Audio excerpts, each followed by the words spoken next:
just think of such a senseless thing happening here and right by the playground, it just leaves a real funny feeling, real sadness, you know. Just makes no sense whatsoever. It is a case that continues to grip the Filipino-Canadian community. I'll tell you what happened this morning here at the New Westminster Law Courts as the two people accused in the death of Maria Cecilia Loreto appeared by video link. Rents in Metro Vancouver are ticking up slightly, suggesting the age of pandemic discounts may soon be coming to an end. 100%. No, there's trails of it. Oh my God, what am I seeing? People all across the west coast of North America, from Seattle to Vancouver, were treated to quite the spectacular light show on Thursday night as something entered Earth's atmosphere.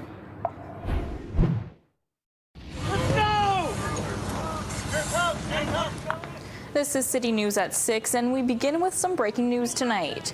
Dozens of firefighters put out a tent fire at the homeless camp in Vancouver's Strathcona Park late this afternoon. At around 4 o'clock, a pile of belongings appeared to be up in flames, and the fire also spread to a nearby tree. Witnesses say they heard a couple of explosions, possibly from propane tanks. The Vancouver Fire Department quickly put out the flames. No one was injured, and the investigation is ongoing.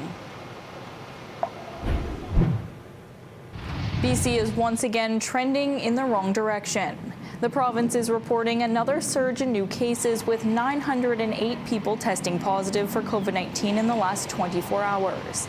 That's our second highest case count ever recorded during the pandemic. Another 3 people have died. 140 of the new cases are variants of concern. More than 637,000 doses of vaccine have been administered in BC so far. Vaccine appointment bookings are now open for people 74 or older and Indigenous peoples over 55. Canada's COVID infection rate is climbing again as more dangerous variants take hold. You know, there's 60% increase in risk of hospitalizations, 100% increase in admission to ICUs, 60% increase in the risk of death.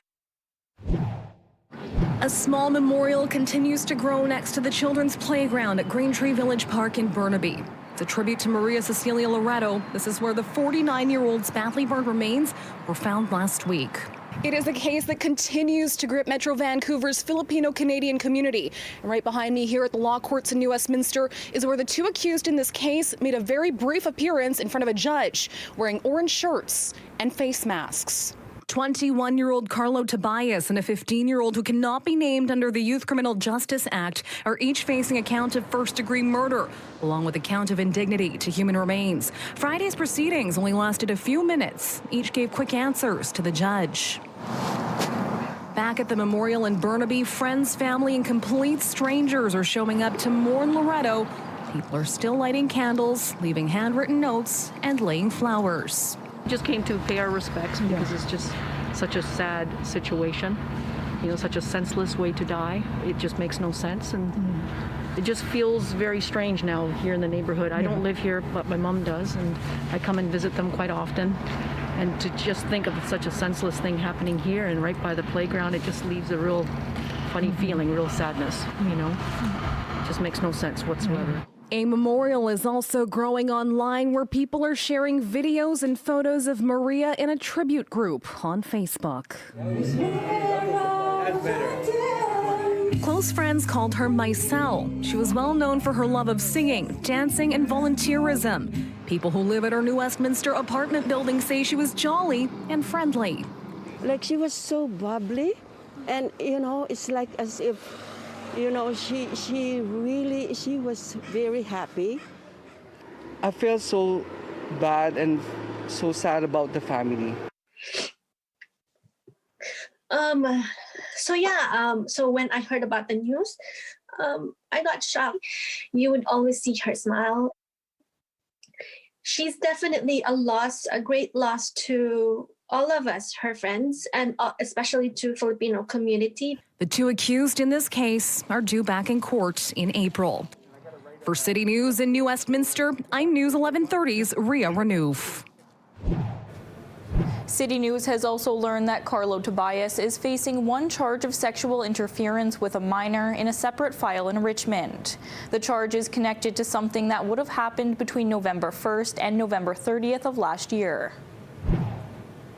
A terrifying case of apparent mistaken identity for a couple in Richmond earlier this week. They were in their home watching TV on Tuesday night when a group of 4 men smashed through their front door. The men were armed with a crowbar and possibly a gun. They tied up the couple and then stole a number of items from their home. RCMP believe the suspects planned their attack but likely got the wrong home. So there were 4 suspects. They were all dressed in dark clothing, wearing hoodies. Based on our initial investigation, it appears that this was not a random act. However, it appears the suspects targeted the wrong residents that evening. People who live in the 22,000 block of Westminster Highway are being asked to review their video surveillance and call police if they have any information. A 19-year-old has life-threatening injuries after he was hit by a vehicle in Burnaby this morning, and the driver took off. This all happened shortly after midnight at Marine Drive and McPherson Avenue. Police believe the teen was hit by a sedan after some sort of confrontation with the people who were inside the car. Sometime during this confrontation, pepper spray was deployed, and this 19-year-old man, our victim, exited a vehicle. During this confrontation, the second vehicle, our suspect vehicle, struck our 19-year-old male with significant force and causing significant injuries. At this time, police are looking for this light-colored sedan vehicle.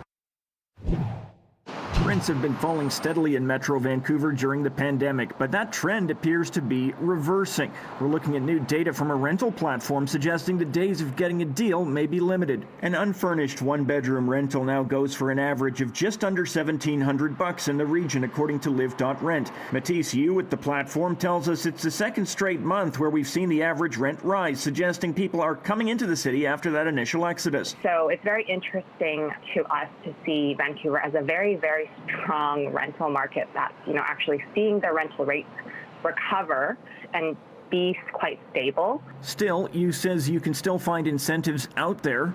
Now is a really, really good time to look around. With the incline that we're seeing, this is probably going to be one of the lowest rates that you're going to get, especially, as summer rolls around.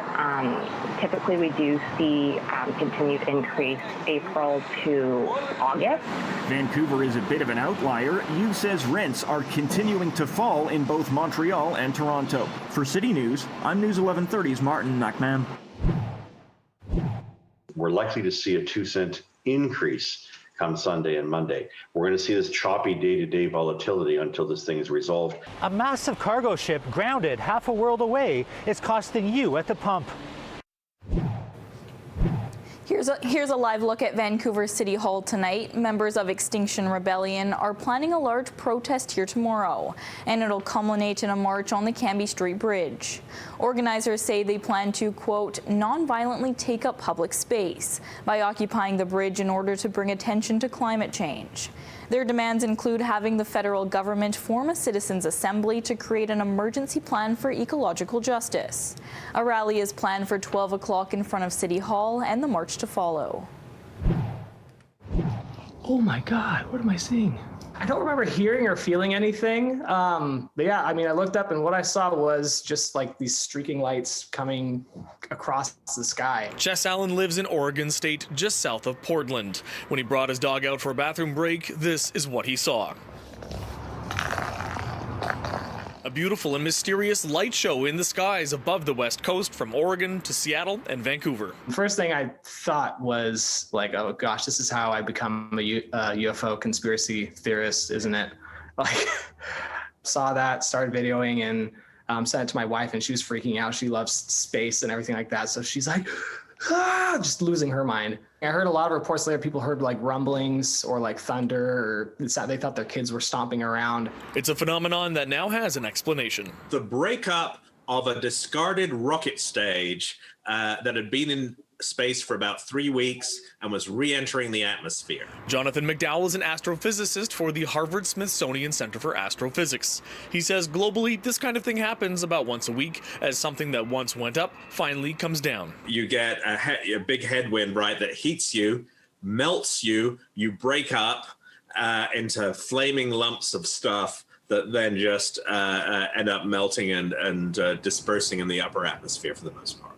When you say the term discarded rocket stage, is this something that was supposed to happen? Was this a malfunction of some kind? What does that mean? We think this was a malfunction. We don't know why. SpaceX haven't addressed it. The other question is, how did we here in Vancouver even see this?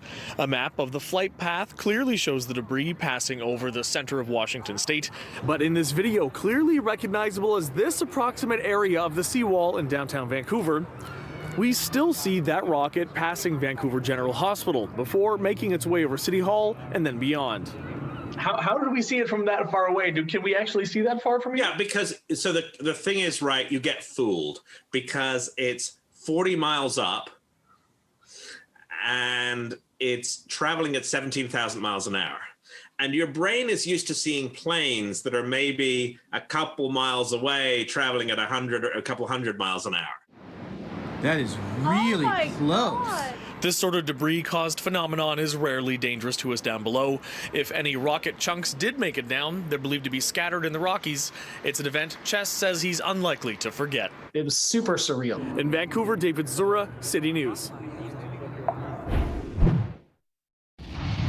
Canada is set to see its millionth case of COVID-19 next week, according to the latest models released by Public Health, with the curve turning upwards again, driven partly by the spread of variants of COVID-19.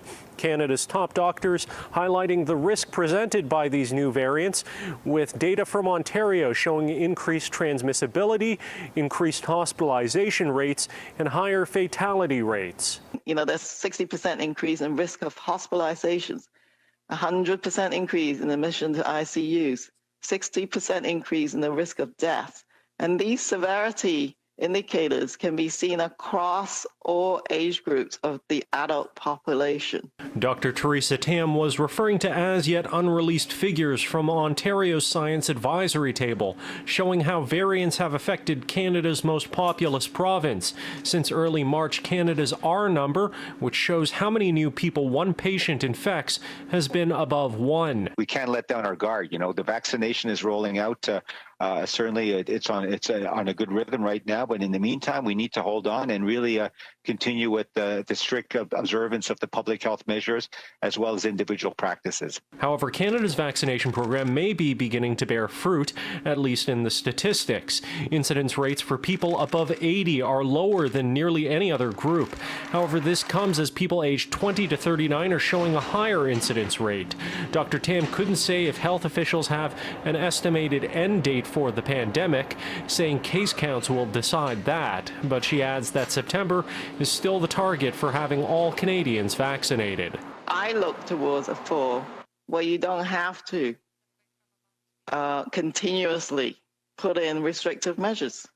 You're going to be able to go back into your social spaces, schools, universities, in a way that you can manage and not have to keep shut things down. Now, if you're looking for a bright spot in that public health data, it lies with Canada's Indigenous communities. First Nations on reserve have brought the curve back down after seeing a winter spike, though the incidence rates for those communities remains higher than the general population. In Ottawa, Xiaoli Li, City News. It looks like the Suez Canal is going to be plugged for quite some time, and with 20% of total global oil supplies, among other things, being constrained, it does set up a bit of a logistical nightmare. And that logistical nightmare is going to take a bite out of your wallet the next time you fill up at the pump. We're likely to see a 2-cent increase come Sunday and Monday. We're going to see this choppy day-to-day volatility until this thing is resolved. Billions in supplies and cargo sit idle as the massive cargo ship, the length of 4 football fields, sits grounded, blocking at least 150 other ships from delivering their goods. Built in 1869, the Suez Canal is a vital artery connecting the Mediterranean Sea to the Red Sea. Every day this goes on further, the more likely it is going to have in terms of lack of availability of supply, as well as increased prices for commodities like gasoline and oil. McTague says gas prices have skyrocketed, up almost 13 cents a litre over the past month and a half. And that could fuel a price hike in other things, like grocery items. Fuel touches all of our products, all of our commodities.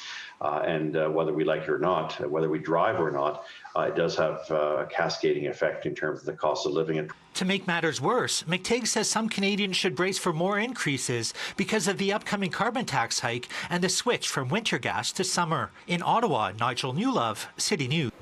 Spending quality time in nature makes us act in more pro-environmental ways. That's a concept one family physician from BC is using to not only treat her patients, but to help protect some of Canada's natural spaces. Dr. Melissa Lem is featured in a new City TV documentary, The Fight for Tomorrow. Melissa Lem didn't learn about climate change in medical school, and it wasn't until she became a mom that she worried about the future. Throwing on the ground over there. My son was 3 months old, and I was reading a book called This Changes Everything by Naomi Klein, which is about climate change and capitalism. Just reading and having my baby on my lap, I thought the future that we're going to have if we don't take action now, if as doctors, people with really strong, trusted voices don't start speaking up now, it's going to be too late. Lem calls Vancouver home, and her surroundings focused her action on the thing she cares about protecting most: nature. I want to be an example, to my patients and to people at large. If I start talking about how important it is to take action on climate change, and then I pull up in my SUV, no one's going to listen to me. If I talk about how important it is to reduce our emissions, and I live in a mansion, with eight bedrooms and 10 bathrooms, it's just hypocritical. Now, Lem is taking her passion one step further with the new park project, launched in late 2020. Canada's first large-scale program formally allowing healthcare professionals to prescribe nature as medicine. So when I talk about sleep, exercise, diet, I say, and also spending 2 hours in nature per week has been shown by research to have significant positive effects on your well-being. So interestingly, it is sort of a roundabout way prescribing nature to get people to take action on the environment. Leaning on BC's greener reputation, Lem hopes the awareness of climate change, combined with creating a connection with the outdoors for health, will add up. The city does have some ambitious goals and some great goals, but in terms of implementation, that's been the harder part. There's a lot of talk about the need to act, but when it comes to actual action, I find there's less of that. Oh, what's this plant here with the leathery leaves? Salon? But Lem isn't dwelling on inaction. I don't get as anxious anymore because I'm taking action, really. If you want to go berrying. You can't be everything to everyone. You can't take every action.